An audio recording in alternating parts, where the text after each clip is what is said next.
Hello and welcome to another episode of the Simple Marketing Podcast slash show. Mustafa Hosseini here, your host. Over the past few episodes, I've been talking about making your business recession proof, as we keep hearing from different experts about the fact that a recession may be coming our way sooner or later. And I've been doing a series of short episodes, what I call a micro episode, about 5, 6, 7 minutes or so, addressing different aspects of your marketing and your business and sharing tips and practical advice that you could apply to make your business and your marketing more recession proof. Okay. So today's topic is turning doubts into deals, mastering the art of addressing objections. Objections are something that do exist. They're out there. You're going to face it. It is real. It will happen to you. Now, the good thing about objections is that if and when it happens, and if and when it's brought up by a customer, that means the customer is actually serious about working with you. Serious customers have objections. If they don't have any objections, that is usually not a good sign. Okay. So, what I'm going to go over is how to deal with objections and how to make it easier for you to deal with objections and how to deal with customers that do come up with objections. Okay. Now, the first piece about objections is you need to deal with and address your own objections about your own offer, about your own business. Because if you have objections and doubts and frustrations about your offer and your business, you're going to have a hard time selling your product and your idea and your services to other people. Does that make sense? Right? And it will show up and people could smell it and see it from miles away. Okay. So you need to address that. The first piece is, and let me share my screen here, is to go sit down, grab a pen and paper, and ask the following questions. What are my own objections about my offer? Okay. And you want to list them down. And I'm going to give you 5 questions about your objections. And that's what I call Mustafa's 5 golden objection questions. Are you ready? You need to have a pen and paper handy and write these down. Now, if you're watching, pause the video, grab a pen and paper, or you might want to put it down on a note on your phone. But these are crucial and extremely important for addressing objections. Number 1, what are my own objections about my offer? Number 2, what are my own fears about my offer and presenting the offer?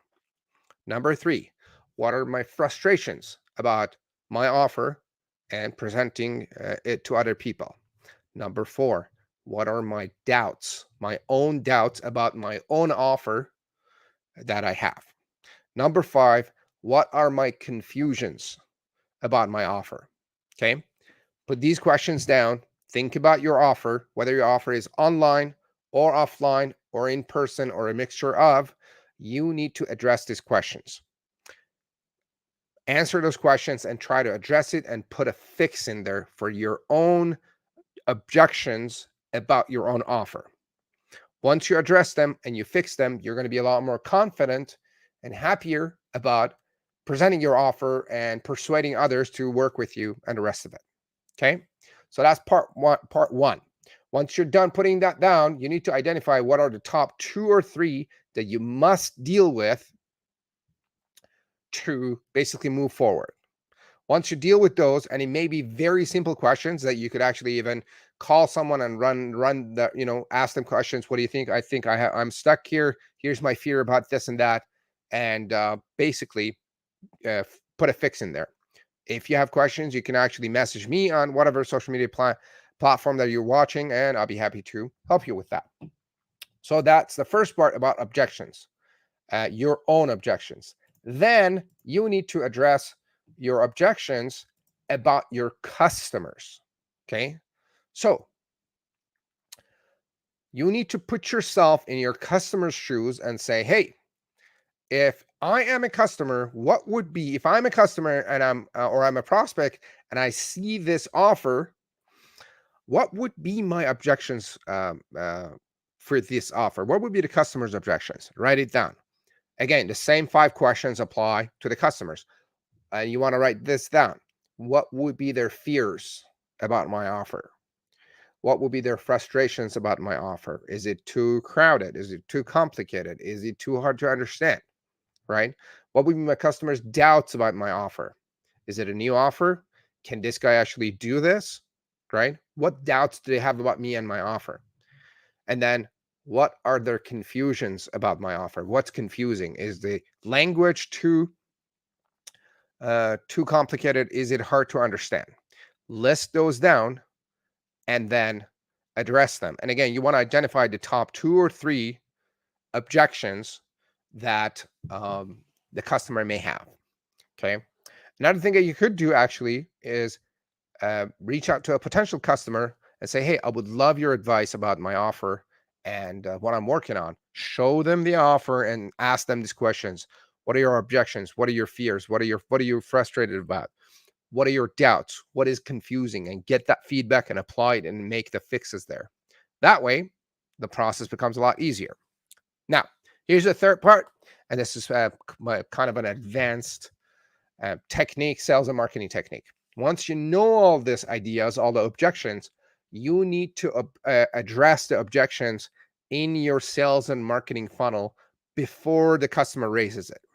For example, if you think that customers have fears of working with you, and they just are fearful to take action. Something you could do is, or you could say is, look, sometimes people tell me that they have fear of taking this action or buying this product. And let me show you a few case studies or testimonials from people that were in the same shoes as you were, and they had fears and they took the action. And then here's what they're experiencing after, right? You could address the objections in your marketing material. A lot of objections could be addressed before you even meet with them, maybe in a drip campaign or in a video, right? To pre-qualify and get the customer ready to take action. Once you meet with them face to face, you could actually address some of these, what you might call it, objections in your presentation. For example, if it's complex, if the process is complex, you could address it saying the fact that, say, some people tell me this process is complex, but this is actually a simplified version. Okay. We've actually worked 5, 6, 7 years, 1 year, however long you worked on that, and to do it. And we're going to hold your hand. We'll walk with you. I know this is complex and kind of complicated, but we'll walk along with you. Whatever your solution may be to the objection, you just got to bring it up. And once you have the common objections in there and you have a proper response to that, your rebuttal, your life is going to be a lot easier. So give this a try.